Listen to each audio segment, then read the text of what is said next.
Hi everyone.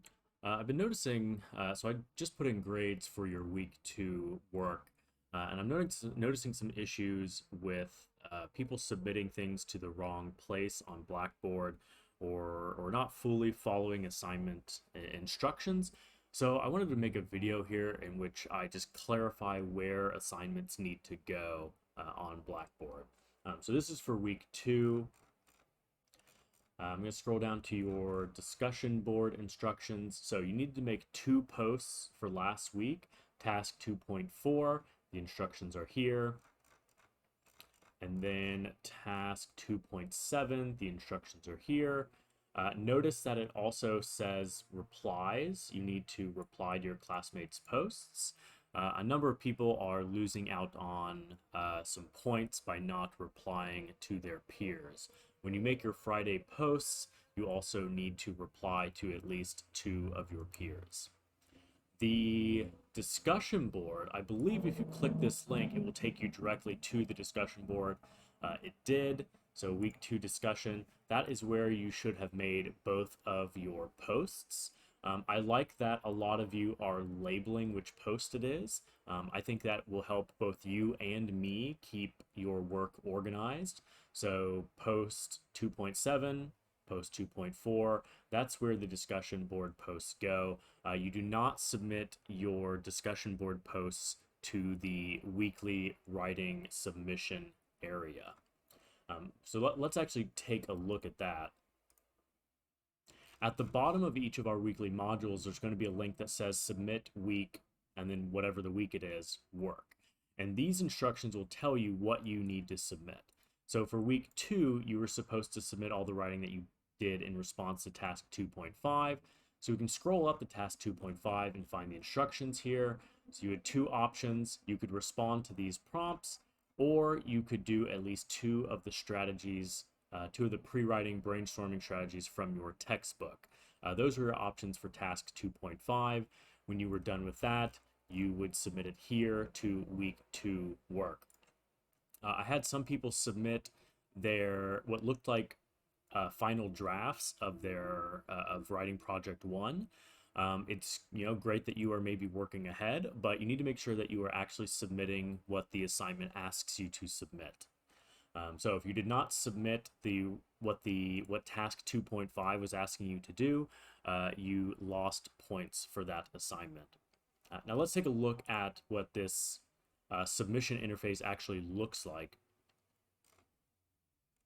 So, and I know this can maybe be a little bit misleading, especially if you haven't taken an online class before or you're not used to navigating Blackboard.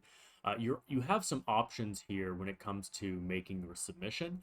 You can hit write submission. You can make a text submission here. If you hit this button, it'll give you a place to type or to copy and paste your work. That's one thing that you can do. You can also attach files. So you can type your assignment up in Microsoft Word, let's say, and then submit the file by clicking Browse Local Files. That'll open up your folder on your computer. You can select the correct document, upload that, and when you're done, you should hit Submit. Your documents need to be either Microsoft Word docs or PDFs. If you try to submit a different file type, likely I will not be able to open it on my computer. So make sure that you are submitting things in the correct file format.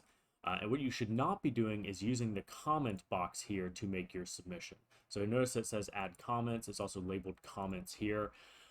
That is different from making a text submission. The comment box is just for if you want to, leave me a little note about the assignment. If you want to explain something about your work, you can type that in the comments. You should not submit the work itself in this box because the comment box kind of messes with the format.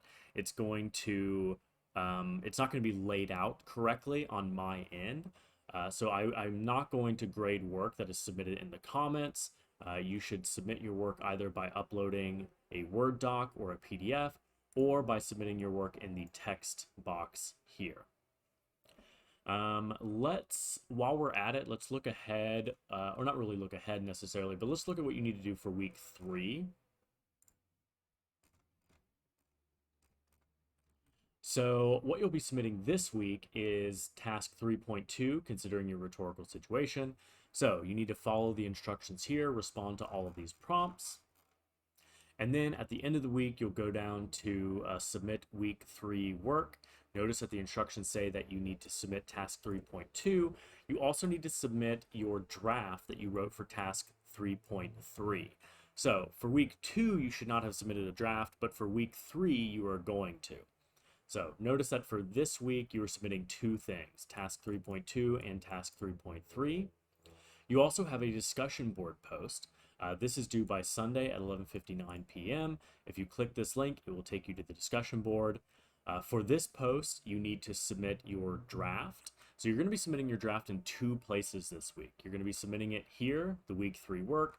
You're also going to be posting it to the discussion board, because next week your peers are going to be using the discussion board draft in order to conduct peer review.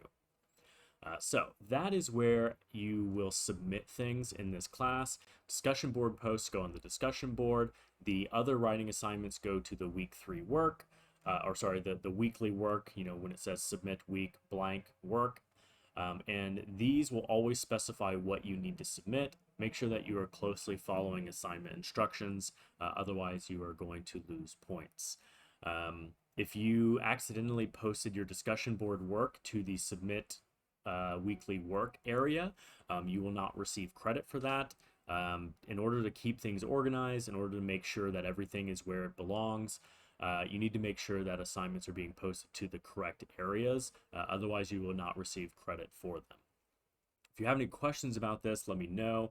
I can give you more examples, or we can set up a Zoom meeting so I can walk you through things.